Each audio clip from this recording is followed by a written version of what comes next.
kasih atas kedatangannya di kantor DPP PD Perjuangan. Sengaja dari DPP Partai mengundang rekan-rekan pers itu datang di sini berkaitan dengan pemilu kada di Jawa Barat. Jadi tidak ada kaitannya dengan, mohon maaf, rumah tangga orang. Ini berkaitan dengan pemilu kada di Jawa Barat. Begitu pentingnya pemilu kada di Jawa Barat bagi kami, bagi PD Perjuangan. Politik adalah suatu keyakinan. Politik adalah suatu perjuangan untuk mewujudkan cita-cita founding fathers kita, khususnya Bung Karno. Dan di Jawa Barat ini menjadi sangat penting karena di sana lebih dari 42 juta dari jumlah penduduk, sehingga pemilu kada merupakan suatu momentum untuk mengadakan perubahan. Dan sebagaimana saat itu Pak Jokowi juga sampaikan ketika Sabtu yang lalu datang ke Jawa Barat, getaran perubahan sebagaimana disampaikan Ibu Ketua Umum ini semakin dekat. Tapi di partai melihat masih ada ancaman-ancaman demokrasi, masih ada ancaman-ancaman terhadap bagaimana pemilu secara langsung umum, bebas, rahasia, jujur dan adil itu dapat dilaksanakan. Untuk itu kehadiran rekan-rekan pers kami mengharapkan bantuannya agar dapat menyuarakan suara perubahan tersebut dan dapat menyuarakan bagaimana demokrasi betul-betul harus diwujudkan dengan menempatkan rakyat sebagai daerah tertinggi. Untuk itu agenda yang pertama kepada Pak Arteria Dahlan, kami persilakan untuk menyampaikan temuan-temuannya.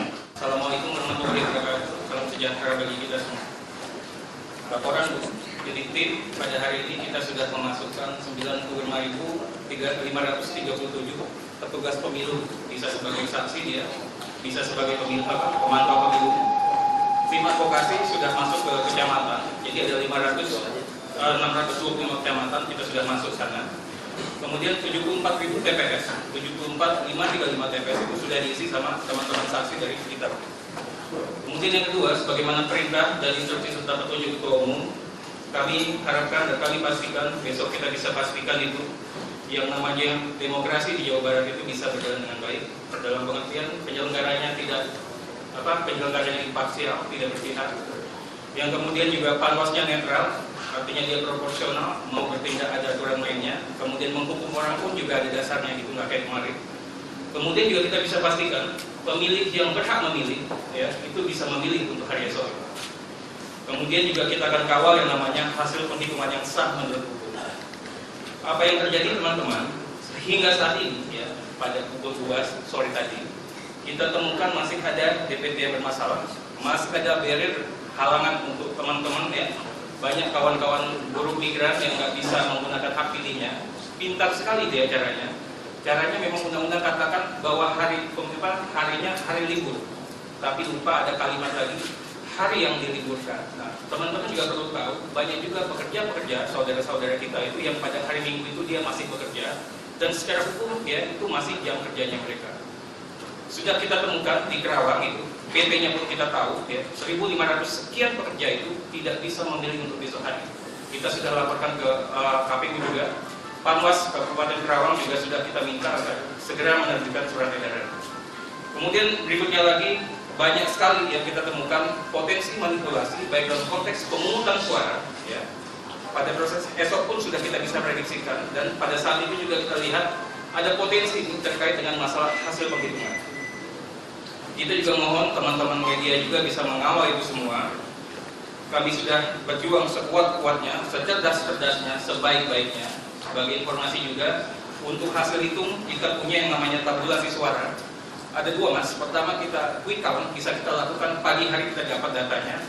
Kemudian untuk real quick count itu jam 1 siang atau jam 2 siang kita sudah dapatkan siapa yang menang, siapa yang kalah.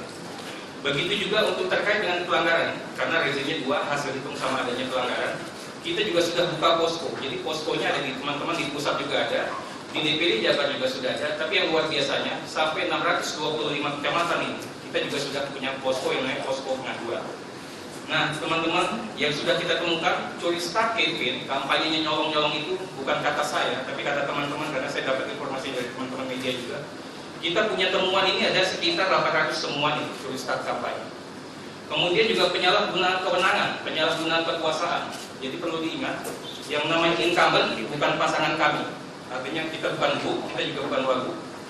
Hukum juga katakan ternyata incumbent itu tidak hanya gubernur yang ingin maju, tapi apa, bupati-bupati yang bekerja juga namanya incumbent itu. Ya, kita pastikan juga teman-teman yang incumbent, tapi pastinya bukan kami, sudah kita buktikan adanya keberpihakan ke pasangan calon tertentu.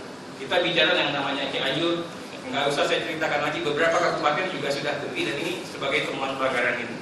Kemudian juga penyalahgunaan kekuasaan kewenangan, RT main, Pak Lurah, Pak Kepala Desa pun main. Luar biasanya lagi Pak Bupatinya pun ikut-ikut maju, ikut-ikut main.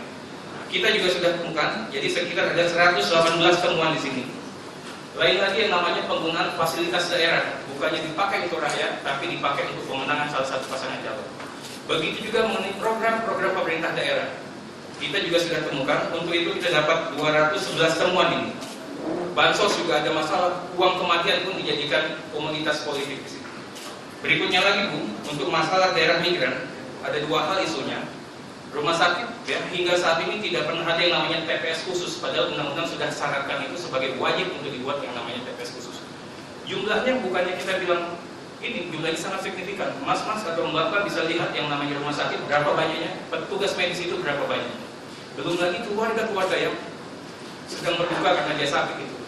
Ini juga cukup signifikan di situ. Berikutnya lagi mengenai buruh, sampai saat ini nggak ada surat edaran hari Minggu, satu hari libur. Yang kedua adalah hari yang diliburkan karena Jawa Barat sedang ada pesta demokrasi. Berikutnya lagi temuan adalah mobilisasi massa.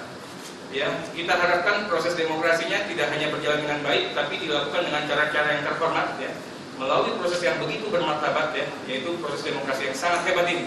Tapi mobilisasi massa ini juga terjadi nih. Oh, daerah-daerah dari provinsi yang lain sudah mulai masuk dan bergerak masuk ke Jawa Barat. Ini juga kita sudah temukan dari indikasinya. Intimidasi Bu, sudah ditemukan.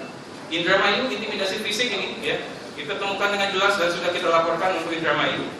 Kemudian lagi intimidasi non fisik ini, yang nggak kerja untuk pasangan calon yang dia ini digusur dan dipindah ini. Jadi mutasi pun juga banyak ini korban-korban. Jadi kita sudah temukan dan yang bersangkutan pun sudah lapor kepada kami. Terakhir kita minta juga pada teman-teman kita dan keluarga-keluarga kita yang ada di Jawa Barat yang belum mempergunakan hak pilih sudah kita perjuangkan. Jadi ada aturan mainnya. Yang IKTP sampai tanggal 5 Desember itu masih punya hak untuk memilih esok hari. Caranya sangat sederhana, datang saja ke KPPS, datang saja ke PPS, katakan KTP saya sebelum tanggal 5 Desember, ya, minta yang namanya kartu pemilih dan KPPS wajib untuk menghadirkan yang namanya surat undangan untuk memilih.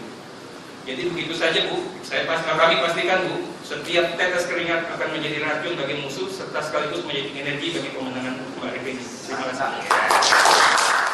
Assalamualaikum warahmatullahi wabarakatuh. Salam sejahtera buat kita semua. Terima kasih kepada adik-adik dari media massa maupun elektronika yang secara mendadak diminta untuk bisa datang ke DPP PDI Perjuangan, karena dari sejak hari terakhir kampanye saya terus melakukan monitoring untuk persiapan pada esok hari, dan seperti tadi yang telah diterangkan oleh tim hukum kita dan juga dari mereka yang berada di lapangan dalam rangka untuk mempersiapkan para saksi dan juga relawan untuk menjaga persiapan di TPS dan juga persiapan dari sebelum besok untuk menyoblos. Maka saya merasa harus memberikan sebuah masukan bahwa sekarang ini memang kelihatannya meskipun sudah minggu tenang, tetapi selalu saya katakan ini malah bukan minggu yang tenang. Justru hal-hal seperti tadi yang telah dikatakan dan menurut saya sudah cukup banyak untuk bisa diterangkan bahwa terjadinya hal-hal yang tidak diizinkan oleh undang-undang itu sekarang sudah mulai berjalan. Dan tentunya karena kita tahu bahwa bagaimana demokrasi akan bisa dijalankan untuk bisa melakukan suatu pemilihan untuk memilih seseorang menjadi pemimpin di sebuah daerah kalau keadaannya belum juga sampai tingkat pencoblosan sudah begitu banyak ditemukan kecurangan yang terjadi. Kalau dari pihak media ingat, kalau saya ditanyakan mengenai masalah pemilihan umum ataupun juga pilkada di daerah, saya selalu mengingatkan yaitu sepanjang ada 4 hal. KPU-nya tidak netral, lalu ada permainan di tingkat intelligence, lalu kedua adalah bermainnya juga IT, dan ketiga adalah money politics. Maka menurut saya pasti keadaannya akan menjadi rancu. Hal itu sangat terbuktikan terutama ketika terjadi pemilihan di DKI yang kita ikuti bersama, seperti apa sebetulnya keadaannya. Dan sebagai ketua umum dari PDI Perjuangan, dari dulu saya berkehendak, karena tentunya juga ingat saya sebagai presiden pada waktu itu merupakan penanggung jawab untuk pemilu pertama langsung di Indonesia yang dapat berjalan dengan baik. Dan saya tentunya sangat berharap bahwa keadaan-keadaan yang selama ini berjalan itu bisa dihentikan. Cara menghentikannya saya kira hanyalah dengan memberikan sosialisasi kepada masyarakat sebagai pendidikan politik bahwa mereka itu sudah tiba saatnya untuk memilih orang ya harus yang betul-betul mereka dapat pikirkan dengan pikiran yang jernih dan hati nurani yang baik. Karena tanpa itu ya saya kira tetap akan berjalan seperti ini. Kalau tadi Pak Hasto memberikan singkat suatu data, apakah kita ini akan terus melihat tingkat kemiskinan yang terjadi, kebodohan yang terjadi, yang realitanya memang seperti itu. Nah, bagaimana caranya? Maka saya berpikir ya, saya ingin melakukannya melalui sebuah konferensi pers pada siang hari ini. Saya meminta kepada seluruh rakyat di Jawa Barat untuk bisa memilih dengan baik tanpa harus ditekan, tidak harus takut dengan yang namanya baik babinsa maupun juga kepala desa, RT, RW yang tentunya sepertinya sudah diberi tugas karena mereka juga tentunya mengalami buas malakama, harus menuruti perintah dari atasannya. Tapi kalau kita sebetulnya dapat melihat dengan baik, mereka pada waktu itu adalah atasannya itu sedang tidak bekerja sebagai incumbent ataupun juga mereka-mereka yang berada di bawahnya. Karena pada waktu itu sebenarnya incumbent ini praktis sedang non-aktif meskipun pada tingkat realitanya mempergunakan hak-haknya.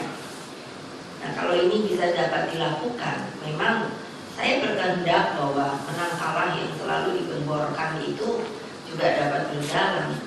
Sehingga sekarang ini saya merupakan juga imbauan dari seorang warga bangsa yang melihat terus seperti apa kejadian-kejadian di tanah air kita yang menurut saya sudah sangat berkelebihan. Karena uang yang ditebarkan juga bukanlah uang mereka sendiri. Karena kalau kita jangan menjadi bagian dari